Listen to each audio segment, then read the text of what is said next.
If the Jets are going to beat the Raiders on Sunday Night Football, they're going to need the offensive line to play much better. We'll discuss today on Locked On Jets. You are Locked On Jets, your daily New York Jets podcast. Part of the Locked On Podcast Network, your team every day.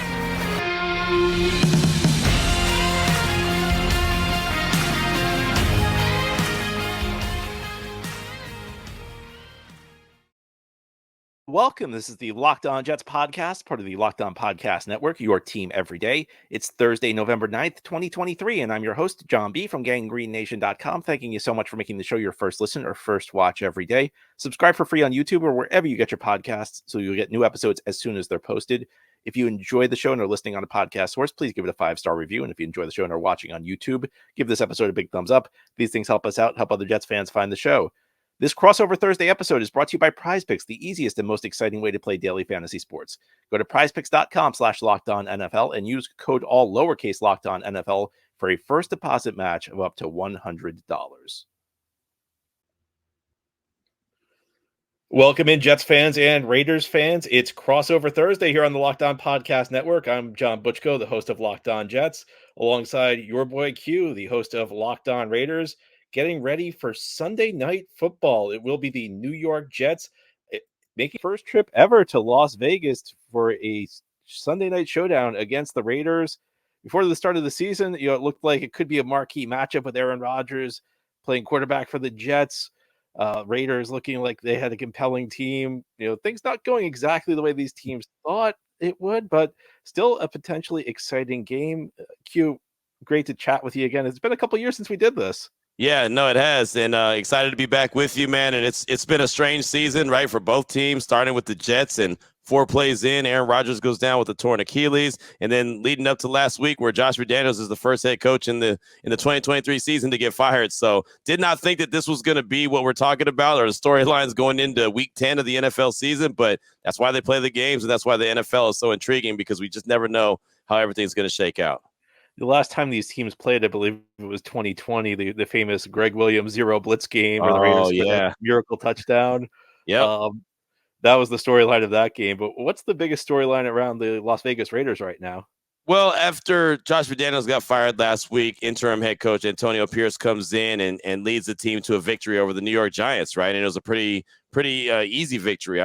Easy is probably not the right word, but it was a pretty big, wide margin, scoring 30 points, the first time the offense had gone over 20 points all season long. And I kind of felt that was going to be the case. I didn't know what the score was going to be, but I kind of felt like they would rally around AP for that first week. The storyline for me, the biggest storyline is, what does it look like week 2?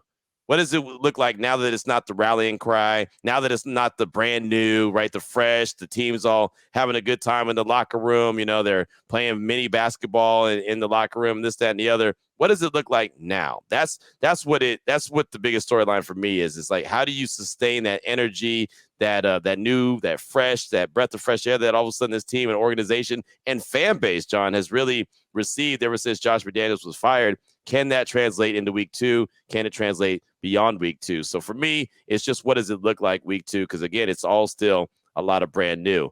What's the biggest storyline as far as you're concerned? Oh, for the Jets, it's the disparity between the offense and the defense right now, because this is one of the best defenses in the NFL. I don't think there's a weakness on this unit, except maybe the safety position's a little shaky, but you got a really good and deep defensive line. You have two young edge rushers who are breaking out this year in Bryce Huff and Jermaine Johnson. Huff was an undrafted rookie back in 2020, steadily become an excellent pass rusher. Johnson was a first round pick a year ago. I think expectations were higher for him heading into the season. He got off to a slow start this year. He first 3 weeks he really wasn't looking that good after a big preseason. And it kind of felt to me like, oh god, another guy. All the hype in the summer and training camp and the exhibition season. Right. But the last 4 or 5 games, he's been outstanding. Linebackers look really good. Quincy Williams is another guy who's had a breakout season. He's the brother of Quinnen Williams, who's Jets' best player, who I should have mentioned when I talked about the defensive line, defensive tackle. Next to CJ Mosley, who's I think is having his best season as a Jet. Mosley had a lot of great years in Baltimore. I think his Jets career has been more up and down, but he and Williams are excellent. And then an outstanding corner trio. Sauce Gardner, first team All-Pro last year, having another excellent season. DJ Reed across from him playing at a Pro Bowl level, and flies under the radar. Michael Carter II having a tremendous season in the slot. You compare that with the offense, things aren't going so well. Right. No, Aaron Rodgers out after 4 plays, Zach Wilson in there. Some early signs maybe of progress, but it's not been good of late. The Jets have, I think, 3 touchdowns in their last 4 games. Q, here's the other thing. These 3 touchdowns all were Breece Hall taking one to the house on the first play of the drive. Mm-hmm. So they can't sustain a drive at all. Offensive line's a mess, a lot of injuries. They collapsed against the Chargers on Monday night. The receiving group has an excellent number 1 guy in Garrett Wilson, but after him, Alan Lazard not delivering as a free agent signing. Randall Cobb, he's finished. I mean, there's no other way to put it. Randall Cobb's just done. Xavier Gibson's an undrafted rookie who's he's fine for an undrafted rookie, but I mean, you can't have an undrafted rookie as your number 2. If Xavier Gibson's like your 4th or 5th receiver, you feel pretty good with a guy with a lot of speed. Maybe you can design some touches in space for him, but you don't want him as like your second best receiver. So there's a huge disparity right now. You have one of the best defenses in the NFL and maybe the worst offense in the NFL. And it's one of those things that it's the reason the Jets are 4-4, I guess. Right. No doubt. I did want to ask you about the storyline of the Jets and the quarterback situation, because I feel like, there's a lot of conversation about why is Zach Wilson still in the game? How come you don't go to Trevor Siemian? How come you don't make a different decision? Is that a real, true storyline, or is that just something that we're hearing kind of from afar? Zach Wilson's going to start this game, and the Jets are telling us that this is not a real storyline. But look, I mean, this is a league where performance really matters, and it's going to be a storyline sooner rather than later. If these things they're never storylines until they are, right? And right, for sure. Zach Wilson keeps playing like this. I mean, they're going to have to make a move, right? Yeah, I would think so. I just don't know. Like, the big question I have is, like, is Trevor Siemian that much better, right? I mean, that's my big thing, and is it Trevor Siemian? Is it the offensive line? I mean, we saw him get sacked 8 times on Monday Night Football against the Chargers, and I know all of that's not on the offensive line, but it feels like the protection's been a question all season long. Yeah, it's both, and I have to say the Jets, you can't do anything when Aaron Rodgers gets hurt 4 plays into the season. Right. The Jets have also had injuries on the offensive line, but I mean, here's the thing. I don't think their plan A was very good on the offensive line. I mean, they were leaning on Dwayne Brown, who's 38 years old, who may be back for this game, and the Jets may need him, but he got off to an awful start this season before he got injured. On the other side, you had Mekhi Becton, who hasn't played since 2020, really. And he's been up and down.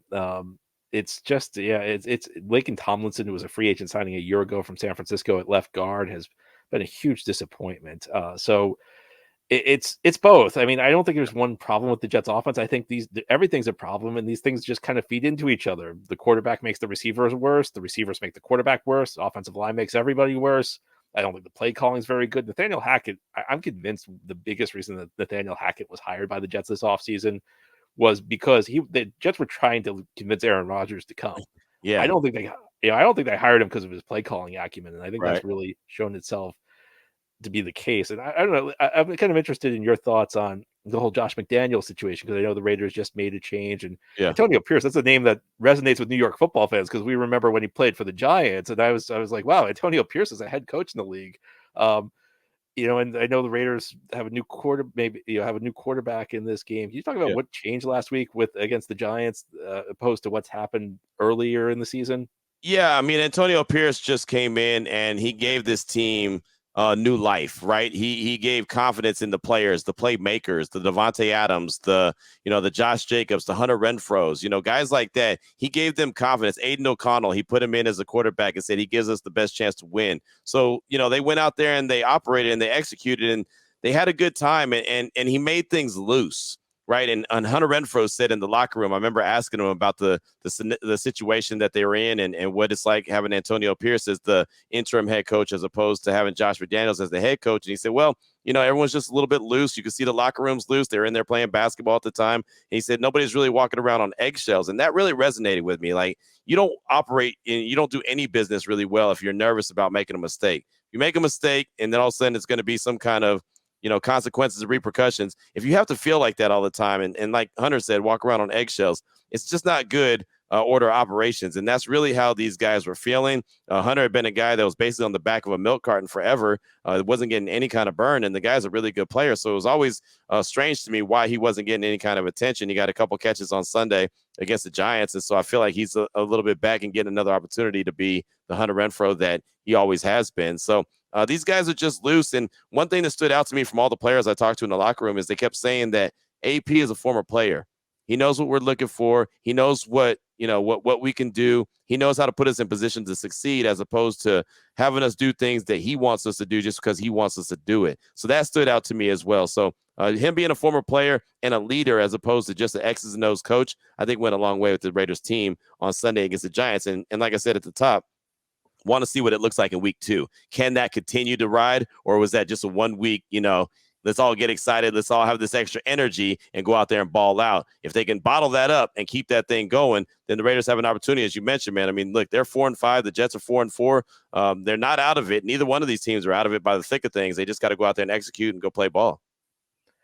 Two very interesting paths to this game for the Jets and the Raiders. And ahead here on this crossover edition of Locked On Jets and Locked On Raiders, we're going to break down the key matchups that will decide this game. This episode of Locked On Jets is brought to you by DoorDash. Big Sunday night football action coming up. Jets and Raiders Week 10 action.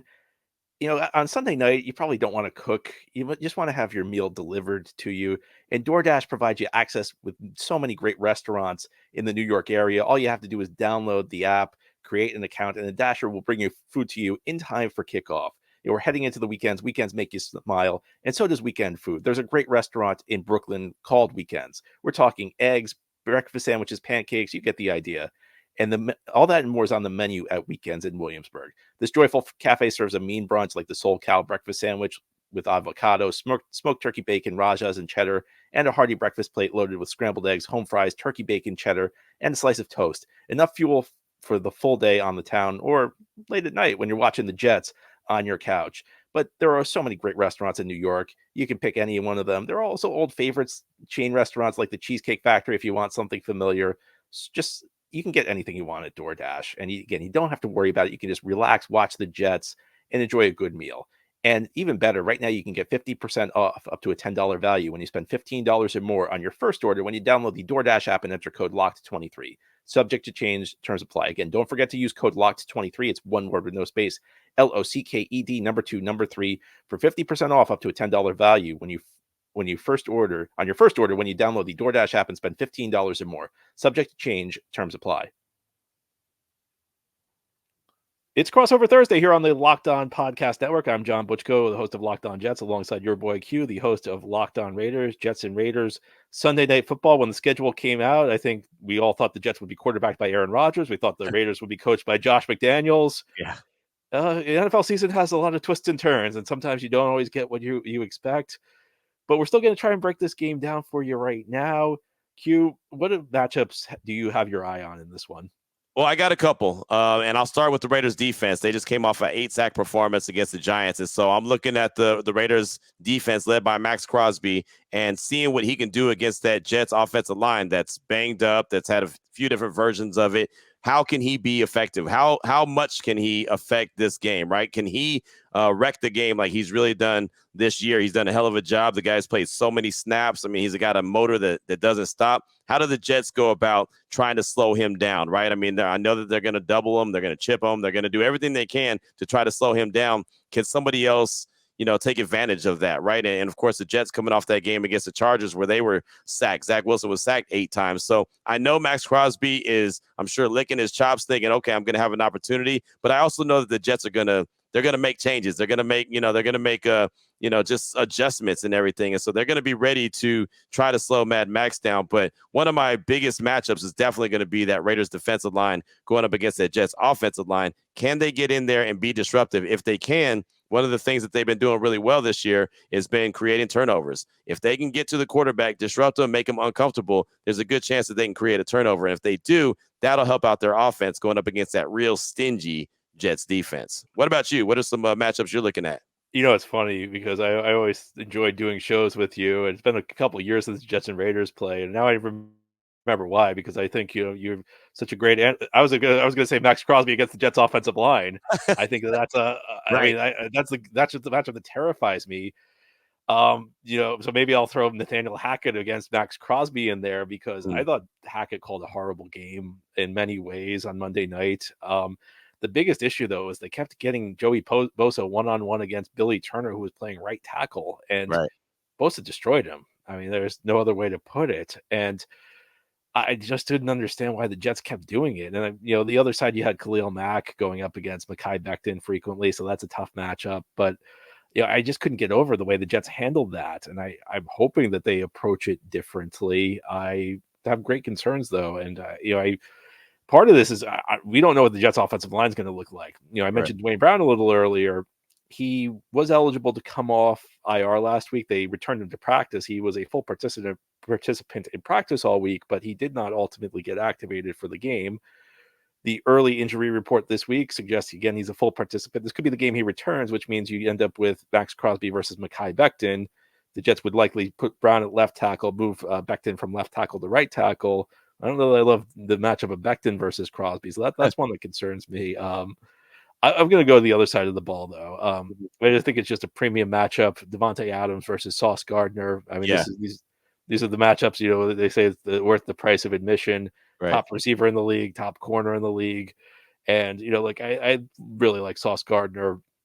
I trust him against anybody. I don't want to say he's Darrelle Revis just yet, who's of course Hall of Fame corner who played with the Jets, but he's there in my lifetime. There have only been two corners where no matter what the matchup is, I trust that they're going to win. One was Revis, and the second is Sauce Gardner, and he's established that within 2 years.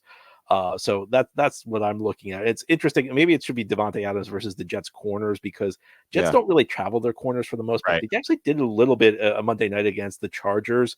But it's typically Sauce plays the left side, DJ Reed plays the right side, Michael Carter the second's in the slot, and all three of them are really rock solid.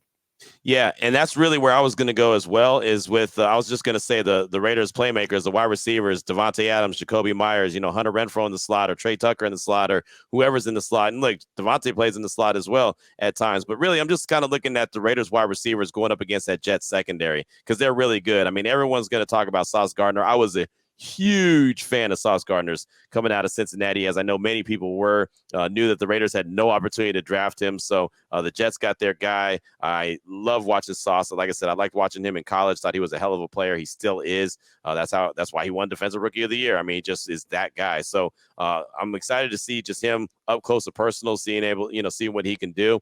But DJ Reed's no punk, man. He's no joke, right? He's very solid across from him, and there's players, man. So that Jets secondary is going to be nasty. I want to see how the Raiders are able to adjust and try to even scheme these wide receivers open. And then on top of that, to take it a step further, remember this is a guy at the quarterback position. It's only getting his third career start in Aiden O'Connell. So how does he try to protect the ball? Because ball security in this game, I think, is going to be so major. Neither one of these teams are awesome when it comes to scoring points. Even though the Raiders put up 30 last week against the Giants, that was the first time they got over 20 all season long. So it's not like it's going to be some kind of offensive shootout, and the Jets defense won't allow that anyway. So ball security has got to be a must for both teams. So I want to see how Aiden O'Connell protects that ball against those dudes in the secondary and on that Jets defense. You're so right. I think this is a game if you're betting, you take the under because that's pretty much true with most Jets games this year because you have a really good defense and a really shaky offense. But I actually want to ask you a question. Talking about the Raiders receivers, what's been going on with Hunter Renfrow? Because I saw it seemed like he kind of fell out of favor with McDaniels, and now maybe he's back with Antonio Pierce. Very solid slot receiver. I think he actually went over 1,000 yards a couple of years ago, and then during the trade deadline. That was a guy that was rumored that maybe the Jets would go after because it seemed like he, kind of lost his role with the Raiders. Is he back in the mix now? I mean, it feels like it. He had a couple catches on Sunday, but he did. He was on the back of a milk carton, man. And like every week, I was wondering, like, where's Hunter Renfrow? This dude had over 100 catches, over 1,000 yards. I mean, he's fantastic, right? We've seen what he could be, but he wasn't in the good graces of the coaching staff for one reason or the other. And on top of that, you would think that he would be because we've seen what Josh McDaniels' offense with a slot receiver looks like. We've seen it be super successful. So I thought when McDaniels got hired, I was like, man, the happiest guy there has got to be Hunter Renfrow. Wrong. He was not the happiest guy there, and it just never worked out. He got injured last year. He got a concussion early on. He fumbled the ball. I'm sure that played a little bit of a role. He kind of freelances his routes, so I'm sure that played a little bit of a role, but it's got to be deeper than that. It's got to be more than that. Somehow he fell out of favor with the coaching staff and wasn't really given the opportunity, or didn't go out and take the opportunity, whatever it is, whatever the reasoning is. He did show up on Sunday, had a couple catches. And when McDaniels got fired, and the next time we had a chance to talk to him in the locker room, I asked him about, just the new changes and everything. And he said, look, you don't get too many mulligans in the NFL. So I have another opportunity to go out there and show what I can do for this coaching staff. And hopefully I make the most of it. And he had a couple catches, almost had a touchdown on Sunday, which Raider Nation would have lost their mind if he had got into the end zone. So just watch out for that. If Hunter gets in the end zone, it will be one loud roar at Allegiant Stadium come Sunday night. Yeah, I was thinking about Josh McDaniels, and has there ever been a coach in the NFL who's gotten 2 head coaching jobs and gotten fired in the middle of year 2? Man, I don't know, but I don't think there'll be a third, right? I mean, I don't feel like that there'll be a third. And, the crazy thing about that is, and a lot of Raider Nation was not for the hire when it happened. But I kept saying, like, look, okay, it was 10 years ago. He said how much he learned from that experience in Denver. He learns what not to do. So I'm like, let's give the dude a chance, right? I mean, he's the head coach. You don't want to just sit there and hire and fire because you're pressing the reset button every time you do that. But it's just crazy how really it seems like he didn't learn anything from Denver. It's basically the same guy. It felt like there was a dark cloud over the organization that I didn't even realize was a dark cloud over the organization or over the fan base or hell over me at times, right? I mean, it just seems so, like, I don't know, it's just there was no energy or excitement, right? And this is something that should be exciting even for, me to talk about this team.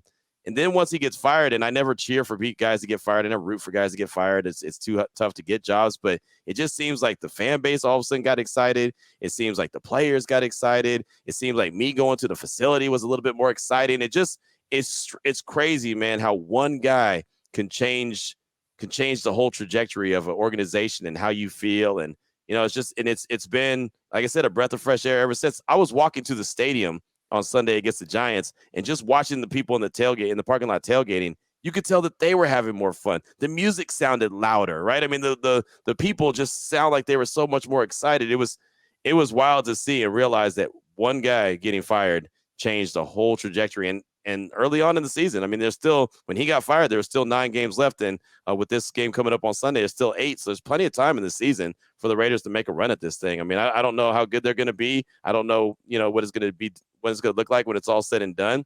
But they've got 8 games to go out there and have fun and see what they can do. So it's pretty exciting times around here. And you said something earlier that really, I think, says a lot. And sometimes you listen to the context of what players say. You mentioned that the players talked about Antonio Pierce being a former player and knowing how to treat the guys. And that was always the issue with Josh McDaniels in Denver. And, when you hear something like that, you kind of feel like maybe that was the issue with the Raiders. Yeah, it definitely was. I mean, it's just different. And I'm not saying that he treated them bad, but he didn't treat them like that guy treats them, right? He didn't treat them like a former player that knows what they need. Even last Thursday, they had a really tough practice. It was only about an hour long, but it was really tough. And he said, hey, I wanted to get them into game shape. I wanted to get them in the mode to be game ready. It doesn't have to be long, but it's a lot of repetitions. It's a lot of 2-minute drill. It's a lot of goal line, full pads and everything. It's go time. But then at the same time, when they're not practicing, all right, it's time to have fun. All right, yeah, go have fun. Go get in the dance circle. Go, play basketball. Go do what you do. Like, he just knows that fine line because he's been there, done that, and the guys won a ring. So, I mean, he knows what it takes. And I just think that's a different dynamic, and that different voice in the room really helped that team out in a major way. All right, well, now you know all about the Jets and the Raiders. Ahead here on this crossover edition of Locked On Jets, Locked On Raiders, we're going to give our predictions. What's going to happen Sunday Night Football? This episode of Locked On Jets is brought to you by Jase Medical. You don't want to be unprepared. The Jase case provides 5 life-saving antibiotics for emergency use. And all it takes to get a Jase case is to fill out a simple online form, and in some cases, jump on a quick call with one of their board-certified physicians. Get ongoing care from physicians on any treatment-related question. Doctor created, doctor recommended.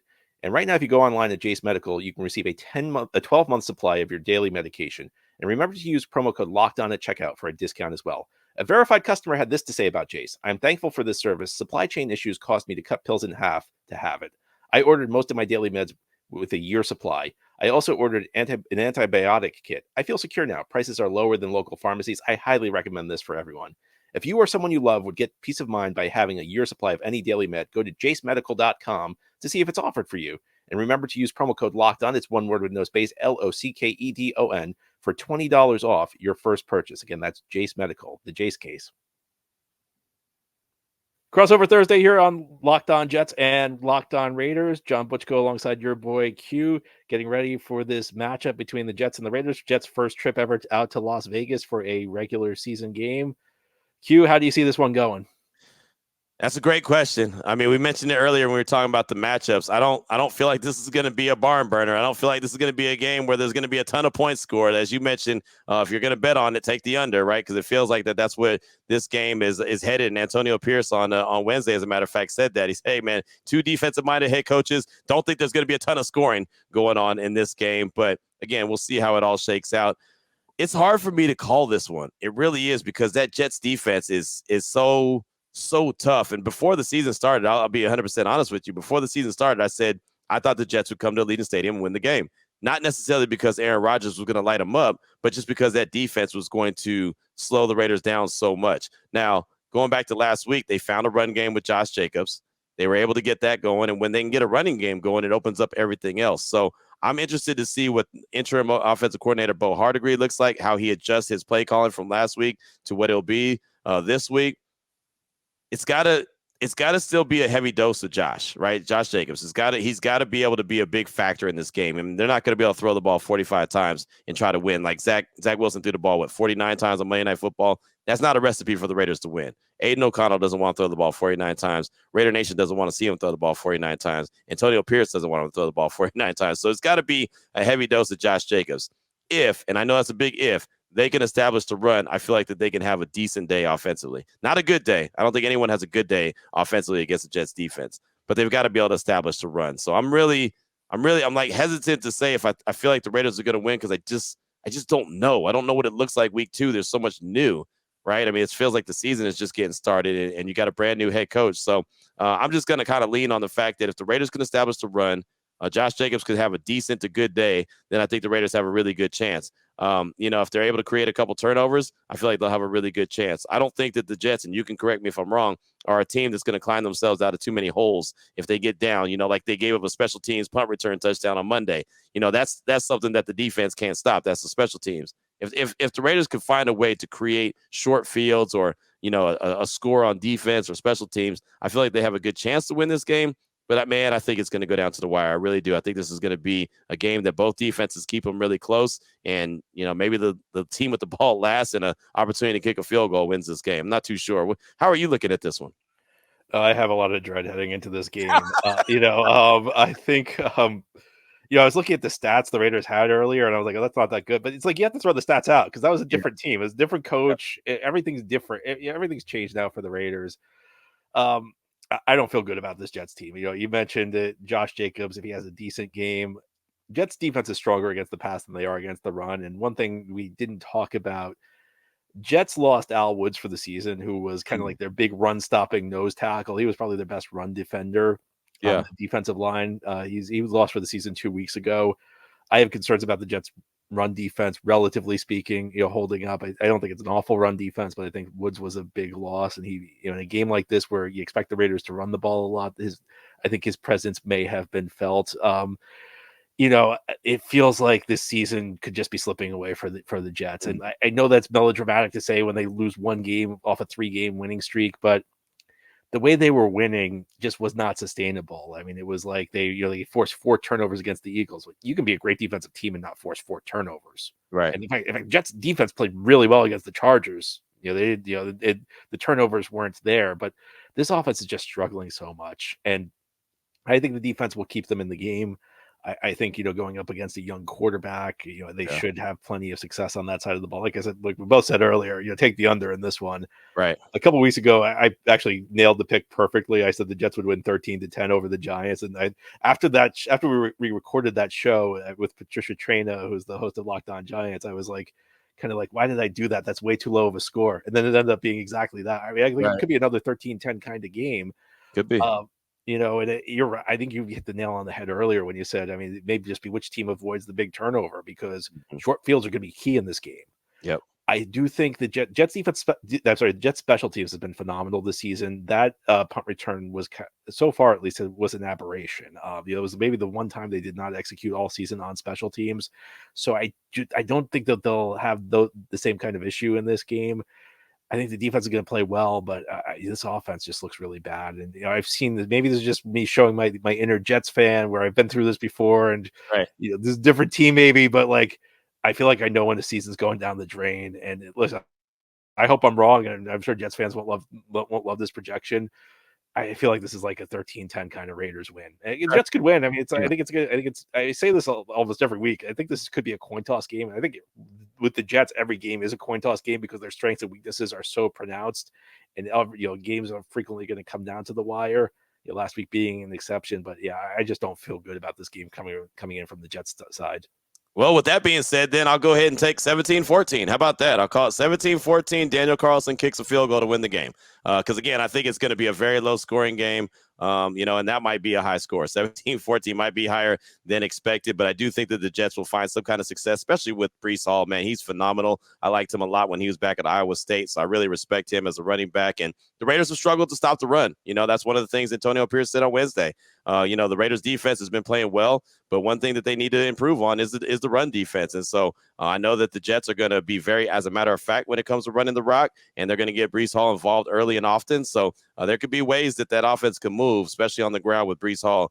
So I do think that they'll score multiple times. And again, I feel like this game will probably come down to a last-second field goal. So I'll just rock with 17-14. I'll cross my fingers and see what happens. But again, I don't expect this to be a bunch of fireworks coming out of Allegiant Stadium on Sunday night, a little primetime action.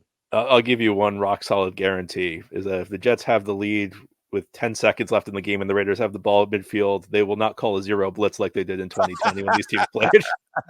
I know that's right. If they did, boy, wouldn't that be a reminiscent? Oh my goodness, that would game, be that game almost got the Jets Trevor Lawrence until they messed it all up and beat the Rams a few weeks later. That was the game.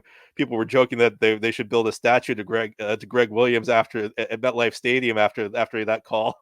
Yeah, that was bad. And the funny thing about that is, I mean, that was Derek Carr to Henry Ruggs that won that one. Carr's gone, Ruggs is gone, but there's a number 4 out there in Aiden O'Connell. There's a number 11 out there in Trey Tucker. Trey Tucker's got the speed just like Ruggs, and Aiden O'Connell could throw the ball down the field like that. So you'll see 4 and 11 out there, but it won't be the 4 and 11 that you remember on that cover zero blitz and all that. Yeah, you won't see that, but you'll see 4 and 11 for the Raiders on Sunday night.